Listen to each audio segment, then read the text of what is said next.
Auzubillahiminashaitanirrajim. Bismillahirrahmanirrahim. Assalamu alaikum student. How are you? I am fine by the grace of Almighty Allah. I hope you are also fine. Student, today we will discuss last topic of Unit 6, Life in the Urban Areas of Pakistan. The topic is non-governmental organization. Non-governmental organization.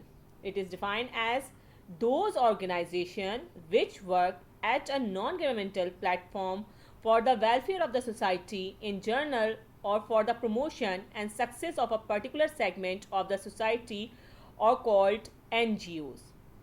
Non-governmental organization or NGOs are such organizations where there is no interference of government financially or in the running of their affairs.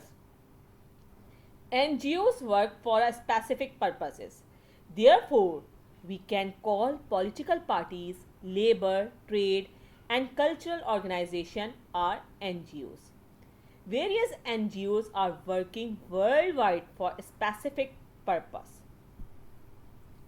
Student, the concept of NGOs flourished in the 19th century in the rich industrial nation where the well-off people began working for the welfare of the poor. As they realized that all welfare work cannot be accomplished under the government supervision and the people should help each other. Gradually, the number of NGOs working for health, education, historical researches, cultural, women, children, people in jail, environment, worldwide, and equity life increase.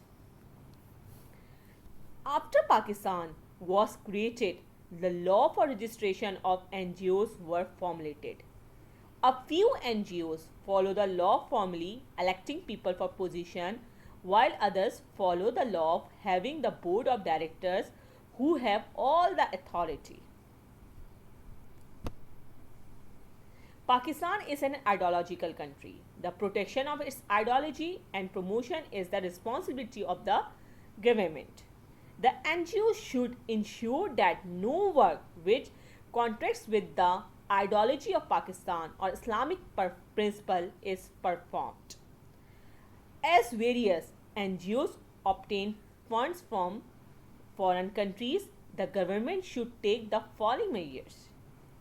First is proper data regarding the activities, income and expenses of NGOs should be published.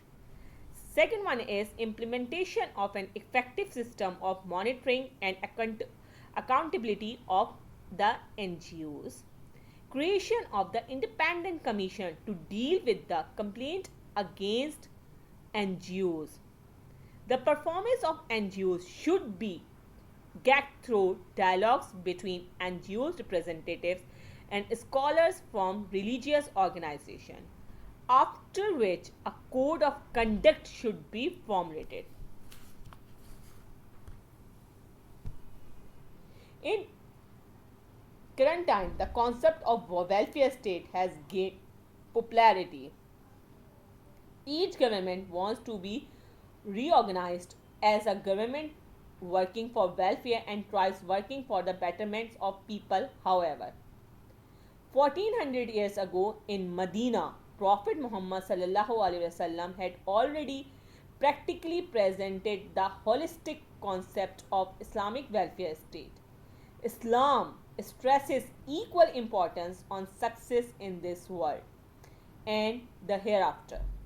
A person who is concerned for Allah's approval should also be certain that is through the serving mankind she or he can attain closeness to Allah. According to the Quran in Surah Al-Zariyat, and in their wealth there was the right of the beggars and the unfortunate. Hope you students understand this topic. Inshallah, we will meet in our next class with another chapter. Till Jazakallah.